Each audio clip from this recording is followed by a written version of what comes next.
जैसे ही डूबता सूरज लंबी छाया डालता है, ग्रामीण मंदिर में इकट्ठा होते हैं। उनके चेहरे डर और चिंता का एक कैनवास है।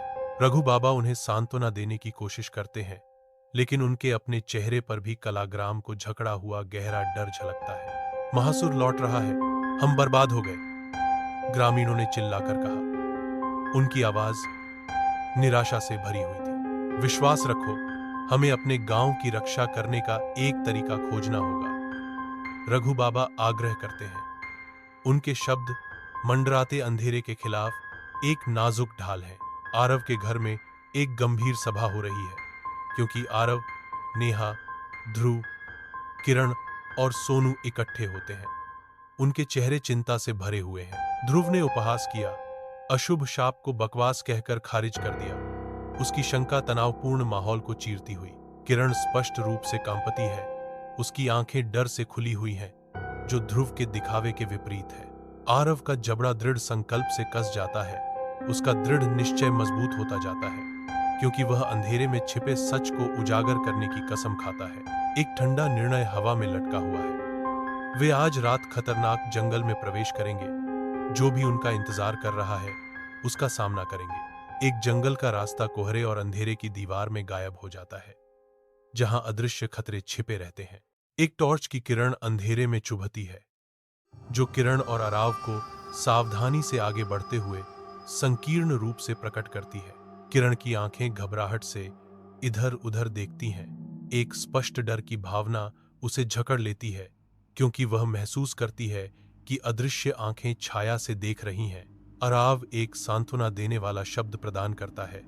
उसकी उपस्थिति दमघुंटू वातावरण के खिलाफ एक ढाल है। साथ मिलकर, हाथ में हाथ डालकर वे जंगल के दमघुंटू आलिंगन में गहराई तक प्रवेश करते हैं। उनका भाग्य अधर में लटका हुआ है। रात के आवरण में एक प्राचीन, जीर्ण शीर्ण मंदिर मंडराता है, जिसके मौसम से खराब हुए पत्थरों पर धुंधले मंत्र खुदे हुए हैं। अराव मंदिर की दीवार से एक पत्थर हटाता है, जिससे लाल रंग की रोशनी की लहर जो अंधेरे को भेदती है। जमीन उनके पैरों के नीचे हिंसक रूप से कांपती है, जो एक प्राचीन शक्ति के जागने का संकेत देती है। महासुर की धरती हिला देने वाली दहाड़ रात में गूंजती है, जो आसन्न तबाही की एक ठंडी सिम्फनी है। आदिम भय से प्रेरित अराव और उसके दोस्त घने जंगल से गुजरे। हर कदम उनकी निराशा को दर्शाता है। ऊंचे पेड़ और कांटेदार झाड़ियां स्याही जैसी काली रात में भयावह आकृति बन जाती हैं।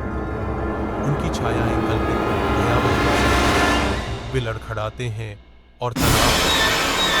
उनके आतंक का भाव स्पष्ट रूप से महसूस होता है, क्योंकि वे खतरनाक एक दूसरे का समर्थन करते हैं। पत्तों की हर सरसराहट और टहनियों का टूटना उनके डर को बढ़ाता है, जो अदृश्य महासुर से उनकी बेतहाशा उड़ान को बढ़ावा देता है।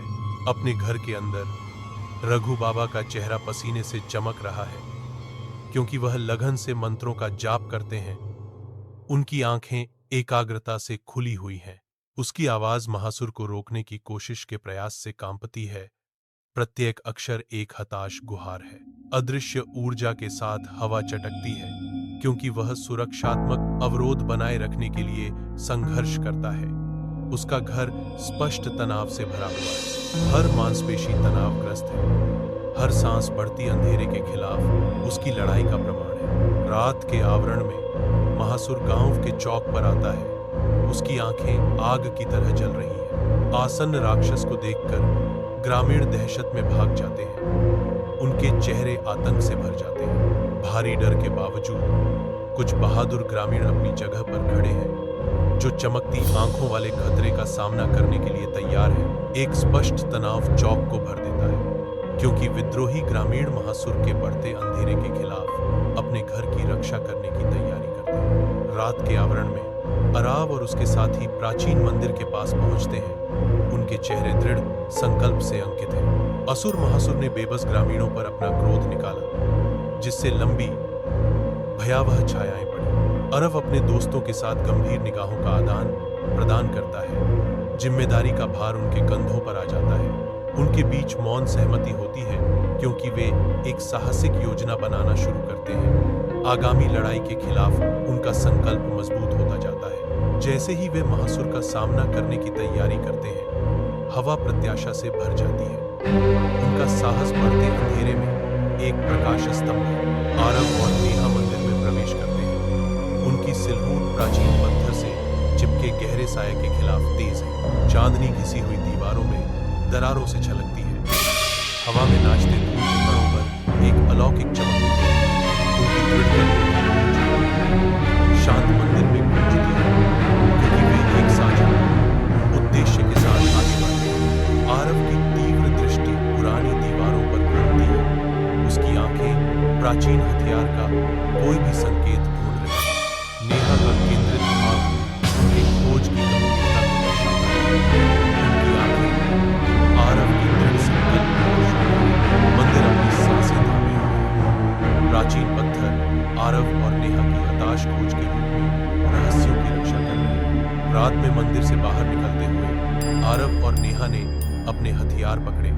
चांदनी स्टील पर चमक रही थी। उनके सामने महासुर मंडर आता है, अंधेरे आकाश के खिलाफ एक विशाल सिलहूट। उसकी उपस्थिति एक स्पष्ट खतरा है।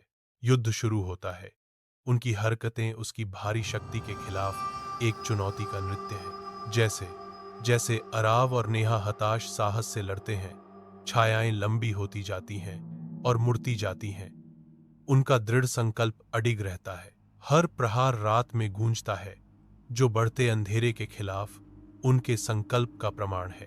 घने जंगल के आवरण के नीचे हर सरसराहट के साथ छायाएं नाचती हैं। ध्रुव, किरण और सोनू को छिपाती है। डर उन्हें जकड़ लेता है, क्योंकि वे एक साथ सिमट जाते हैं। उनकी आंखें अनिश्चितता से भरी होती हैं। हर सांस एक मौन प्रार्थना है। जंगल के अज्ञात आतंक के खिलाफ एक हताश गुहार। जिम्मेदारी का बोझ भारी है। आरव और नेहा को बचाने का एक मौन वादा। रात के सन्नाटे के बीच उनके दिमाग एक योजना को एक साथ जोड़ते हैं। हर सरसराहट एक संभावित खतरा है। रघु बाबा के विनम्र घर के अंदर हवा जप किए गए मंत्रों की ऊर्जा से कंपन करती है। रघु बाबा दुर्बल होते हुए भी दृढ़ अपनी पवित्र कार्य में अपनी पूरी ताकत लगाते हैं। उसका वृद्ध शरीर कांपता है, जो उस अपार शक्ति का प्रमाण है जिसे वह संचारित कर रहा है। उसके माथे पर पसीने की बूंदें थीं, क्योंकि वह लगातार अपने आध्यात्मिक मंत्रों का जाप कर रहा था। प्रत्येक अक्षर पूछता है। अदृश्य अपनी कमजोर होती स्थिति के बावजूद रघु बाबा हार मानने से इनकार करते हैं। प्रतिकूल परिस्थितियों का सामना करते हुए भी उनकी आत्मा अटूट है। रात के आवरण में गांव के चौराहे पर अराव और नेहा महासुर की विशाल आकृति का सामना करते हैं। जैसे जैसे लड़ाई आगे बढ़ती है, उनका शुरुआती उत्साह कम हो जाता है और उनके आंदोलन भारी और थकाऊ हो जाते हैं। प्रत्येक बचाव, प्रत्येक चकमा महासुर के अथक हमले के खिलाफ एक संघर्ष बन जाता है। महासुर की शक्ति निर्विवाद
भीड़ ने कंधों पर उठा लिया, उनके नामों को नायकों के रूप में गाया।